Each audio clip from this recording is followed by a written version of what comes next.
On this episode, we're going to be covering everything from reconditioning dogs to remote collars, building confidence in dogs that are currently shut down, getting a dog to the point where you can trust them unattended in a house without crating them, and a little more on episode 42 of Dog Behavior Question Tuesday.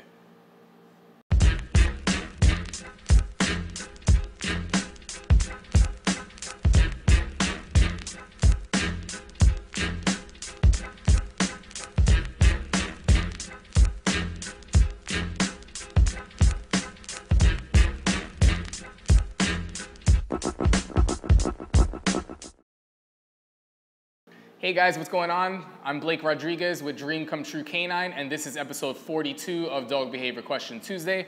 Looks like we got some good questions. We posted this on our Instagram page overnight, got the comments in there, and now we're ready to rock and roll. First question comes from the Plague Dogs.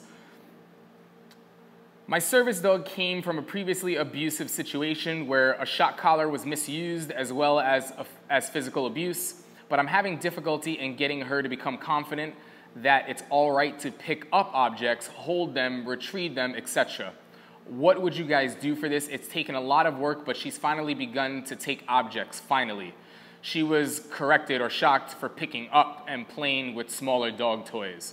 From my hand, but she almost immediately drops them and seems very anxious afterwards, even though she's praised with this. Okay. So this is actually going to be kind of like a two-part situation. The cameraman actually, Andrew, has done some retrieve stuff with Samson. So we'll go ahead and get you set up with that in just a second. I just realized I haven't introduced the dog, so we're going to start over here. We have the white bulldog Vicente. On the same cot with him is Julieta.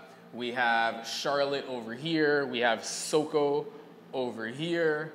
We have Gambit right over here. We have Cooper right over here. Johnny over there. Heidi right behind me, or starting over here. We have, oh, that was Copper, the other guy. This is Cooper.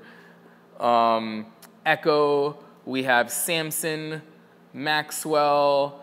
Oh my goodness, Buddy, and Wilson.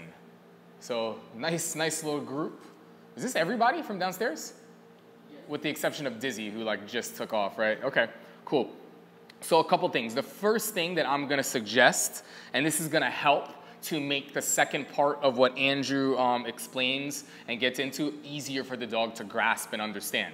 So you wanna get a dog used to working for their meals, working for their food. We use a marker system, good, yes, and nope. And what that allows for is that allows for us to have a duration marker, which is good, where we condition the dog to understanding that when you hear good, it means keep doing what you're doing.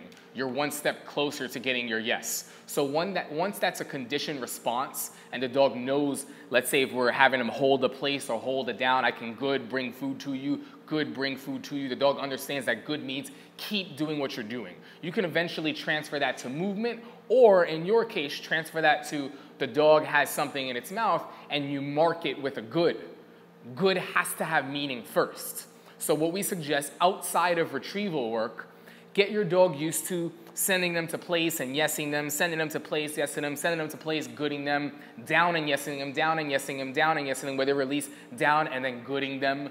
Condition that good, create eye contact, teach your dog eye contact, where by that point, that stage, good means keep doing what you're doing. You're not gonna feed at that point. They're gonna look at you and then you yes them. So a dog really understands those markers. Then we're gonna take that marker system and we're gonna apply it to what Andrew is showing you right now. You wanna go ahead and get started? Yeah. Okay, cool. Are you mic'd up? Yes, I am. He's mic'd up, ladies and gentlemen. How many times has he not been mic'd up? All right, good stuff. Okay. So why don't you calmly call him from that area over there? Yep. Shh, shh. Good.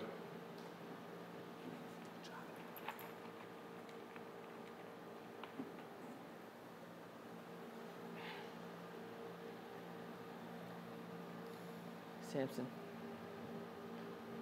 Do you want me to, are you good on the camera? You want me to check that? You can check it right now, Samson. Okay. Sit. Good. I think I should be in frame though.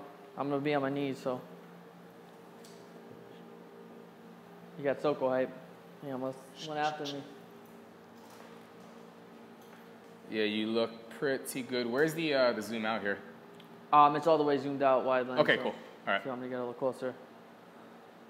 So, basically, what I'm showing you is a brief, like rough overview of what a forced fetch is. There's two different ways you could be doing this. The harder way and the much longer way, and then the way some people prefer to do it is to free shape the fetch, which takes a very long time. You have to have a dog who likes to pick stuff up, and you basically have the dog mark, and you mark when the dog touches or gets the object on their own.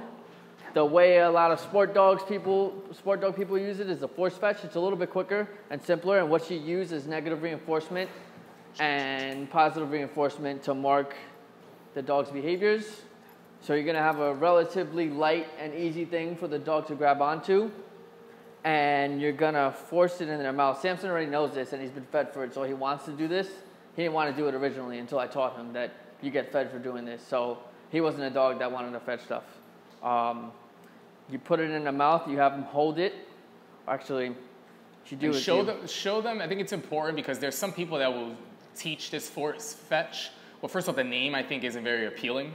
And also, it is what you're doing. It's very clean cut because it's not for the people that overanalyze. Oh my God, I'm forcing my dog. But at the same time, like, it is kind of a gentle art with how you kind of help them to learn, and you use that kind of pressure release. So just kind of elaborate on that a little bit. So there's a huge difference between you just like clamping down on a dog and like really kind of doing that versus like what you're teaching a dog to do. Yeah, so force fetch isn't really like being forceful at all. It's just really using negative reinforcement. There's a couple prerequisites to this too. I'm gonna suggest watching a video from somebody else who shows you all this stuff. But basically, you want to get the dog at first just comfortable putting stuff in their mouth. You want to get like a glove or something and have the dog comfortable and be able to sit there and just be able to have the glove in their mouth calmly without resisting.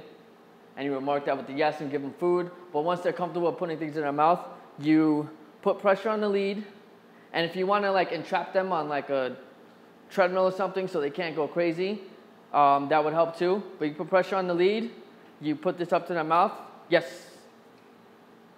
The minute they put their teeth over it, you hit them with the yes, you give them food. And you keep doing this, yes.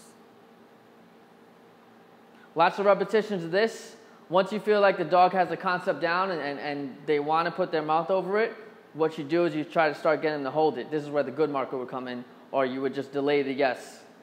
You would put pressure on. Good. Yes. It's a little hard to show teaching a dog because he already knows this. But put pressure on the lead. Once he puts his mouth, good. You would have them hold it. Yes.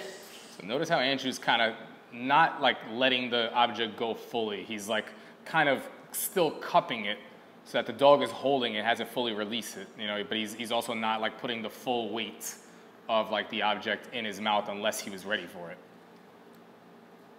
Yeah, so you put it, you would hold it, and you would let go for a second, and if they hold it, yes. Then you slowly delay the yeses until they're holding it for a bit. Do you have, can you show a little bit of kind of like that retrieve and how that transfers into doing that, or just have him hold it in his mouth for a little bit of a good? Sure. Fetch. Good. Sit. Good. Down the line, this is what it turns into, and you should be able to give him commands and have him still hold it. Samson, close. So awesome. Rewind. Good job, bud. You enjoying yourself? Close. You got me all tickled up, buddy. Nope. Fetch. You're going to get jumped by the pack. Fetch. That was all part of the plan. Close. Good. Awesome. Yes. A very rough overview. If you want a very in-depth explanation and how to get taught a force fetch, there's another dog trainer colleague of ours, Larry Krohn. It's Larry, Krohn, and he has a 6-part series on how to teach the force fetch. Oh, that's awesome. So it's really in depth and it's really long, and it starts out at the very beginning on getting your dog comfortable. I was able to skip some steps because Samson was naturally just a little more comfortable with some of the foundation that we do, yes. But that's a basic overview. You use negative reinforcement. When the dog puts their mouth over it, you release leash pressure and you mark it with the yes and you give them food. It's a very basic overview. There's a lot of fine, detailed steps that are in there that I think is easy for people to miss. I never realized it until you just did it. Yeah, you use a lot of successive approximation and really slowly ask for more and more and more. But if your dog is food motivated and you take it slowly step by step, it shouldn't be that hard. Why don't you toss that object kind of somewhere, and we'll kind of end on that. But hopefully this really helps. That was awesome, Andrew. Down. Fetch. Good boy. Sit. Nope, fetch. And this is because, like, this started because Samson, or Andrew developed his food drive. Leave it. So he knew there was a reason why he was doing this. Like, doing that benefited him. That's really important. Awesome stuff. Yep. Thanks. Cito. Maxwell, you're have to hit the bench. Readjust that camera a little bit. Okay. Down. Good.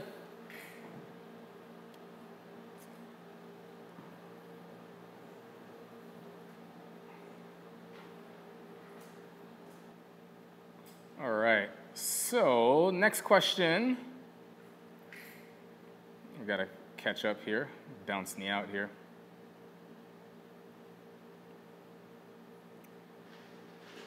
Comes from Perfect Companion Canine. Do you think there's anything missing if you just train your client dogs one-on-one without any pack walking? Is power of the pack a myth in your opinion? Thanks. I think this is actually a really great question. Now, here's kind of like my take on it. Power of the pack is definitely not a myth if you understand how certain dogs can help one another. Sometimes the dogs themselves aren't aware of how they're helping. Sometimes they actually are. Sometimes you want a more shy, kind of nervous dog that can kind of help you with an introduction because that dog is going to be a little softer. Sometimes you want that exuberant dog that's really going to bring and kind of push a shutdown dog out. Sometimes that's too much for a dog. So that's how you can use the pack. I don't believe that power of the pack in like pack walking is super valuable, like where like you need to pack walk your dogs. However, we do a lot of walking here in New York City and walk with packs. I do believe that walking in general and pack walking is extremely underrated by majority of trainers that actually do behavior work. And I think it's something that's really difficult to explain, but when you're doing it right, you understand the value of it from a mental point of view. There's a lot of impulse control work when you're utilizing pack walk in a structured way that really helps when teaching other things.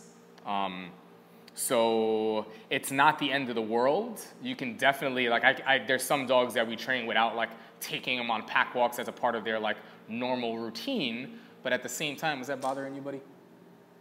But at the same time, I don't think it's going to make or break something, but it can definitely help, if that makes sense, right?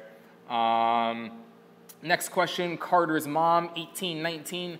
I have a 3-year-old Roddy. We've done basic and advanced training with a company using e-collars. He can do a place and hold it for a fairly good amount of time.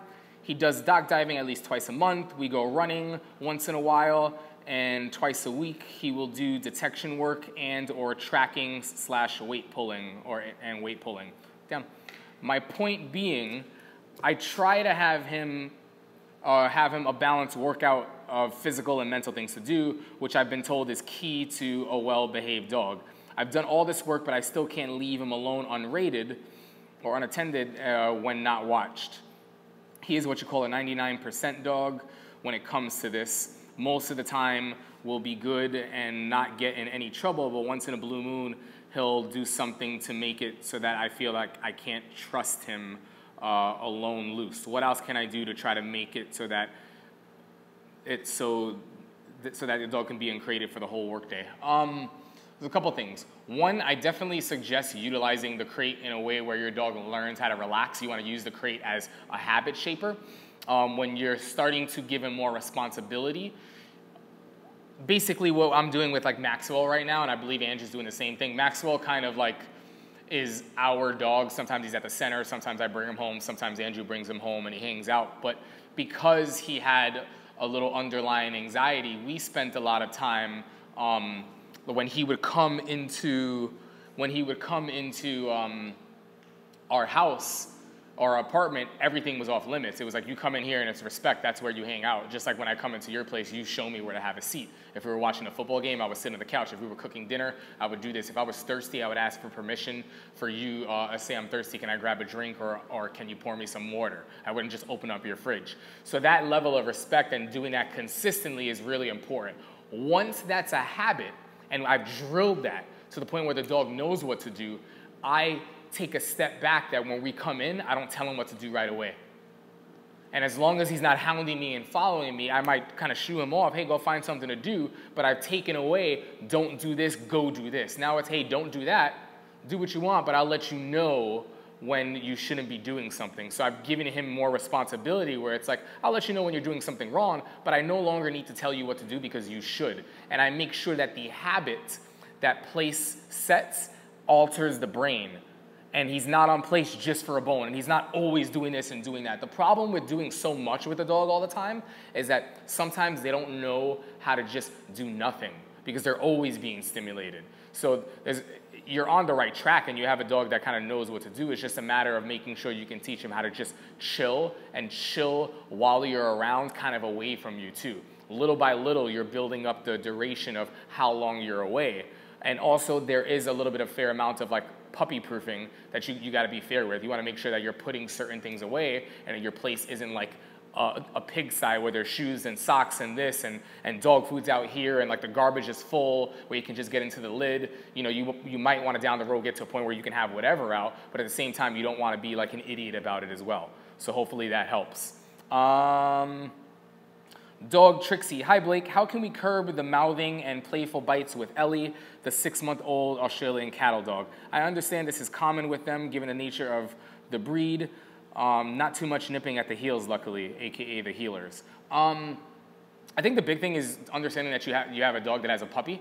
You need to start working on working your dog for food, which we always cover, getting your dog to understand how to hold a place, and then understanding that they do need stuff to chew on, but at the same time, you want to be aware of your timing. You don't want a dog that is going to place and like you're just giving him the bag of Skittles to shut him up or to shut her up. You're like doing this and you're doing this. To shut her up, you're doing this. You want to make sure like she learns how to kind of chill out, and for a certain state of mind and behavior, it's like, hey, here, you can kind of hang out with that, right? So even if a dog's playing with a toy, we don't want them like really obsessive with the toy. We want a dog to be chill, didn't really need something, and then say, hey, here you go. So that state of mind, a dog can like chillfully like play on that bone or chew toy or whatever it is.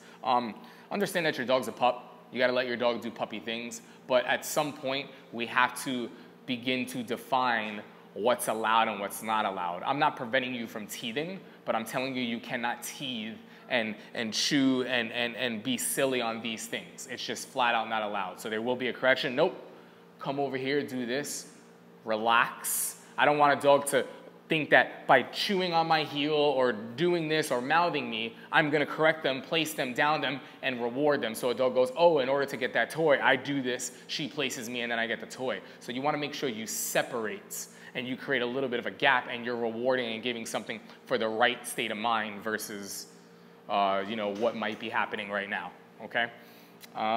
There's Dizzy, that's who we're missing. Is he on there? You see him? No? Bring him up to the gate. This is Dizzy Bull, the wolf man. It's the guy who didn't make it to this episode, but that's all right.